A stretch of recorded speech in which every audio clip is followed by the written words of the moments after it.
আপনারা বিভিন্ন জায়গায় বেড়াতে যাবেন, সামনে গরমের ছুটি, এরপরে আবার পুজোর ছুটি আসবে, তারপরে আবার শীতের ছুটি আসবে। বাঙালি মাত্রই বেড়াতে যেতে ভালোবাসে। কিন্তু কিছু জিনিস আপনাদের এখন খবর রাখতে হবে, খেয়াল রাখতে হবে। কারণ ভরতপুর বা জামতারার গ্যাং সবসময় আপনার মানিব্যাগের দিকে তাকিয়ে আছে, আপনার ব্যাংক ব্যালেন্সের দিকে তাকিয়ে আছে। তারা কিভাবে সুযোগ খুঁজছে আপনাকে লুটে পুটে নেবে। বেড়াতে যাবেন নেশায় আপনারা অনেক সময় বিভিন্ন হোটেল বুকিংয়ের জন্য গুগলে সার্চ করেন এবং সেখান থেকে বিভিন্ন ফেক ওয়েবসাইটে ঢুকে পড়েন এবং সেই ফেক ওয়েবসাইটে দেওয়া বিভিন্ন রকমের পোর্টালের মাধ্যমে আপনারা পেমেন্ট করেন।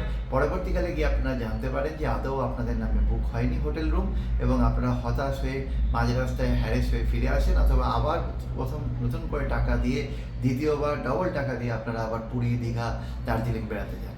বারবার বলছি, আপনারা এক্স্যাক্ট যে বড় হোটেল হোক ছোট হোটেল হোক, যে হোটেলে যাবেন তার ফিজিক্যাল ফোন নাম্বার, মানে ফিজিক্যালি তাকে ভেরিফাই করে যদি কোনোভাবে সম্ভব তার বাড়ির অফিসের ফোন নাম্বার জোগাড় করবেন, তাদের নিজস্ব ওয়েবসাইটে যাবেন এবং সেখান থেকে ফোন করে ডিটেলস জেনে রুম বুক করবেন।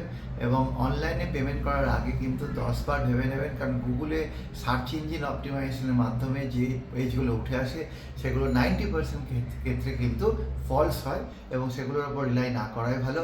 এক্স্যাক্ট যে হোটেলে আপনারা যাবেন তার ওয়েবসাইট কোনটা, তার ইউআরএল লিঙ্ক কোনটা, সেটা যদি আপনি জানেন তাহলেই আপনি সেখানে এন্ট্রি নেবেন, নিয়ে তারপরে আপনি নেট ব্যাঙ্কিং করে যত কম সংখ্যক টাকা আপনি অ্যাডভান্স করবেন, গিয়ে ফিজিক্যালি আপনি পেমেন্ট করবেন।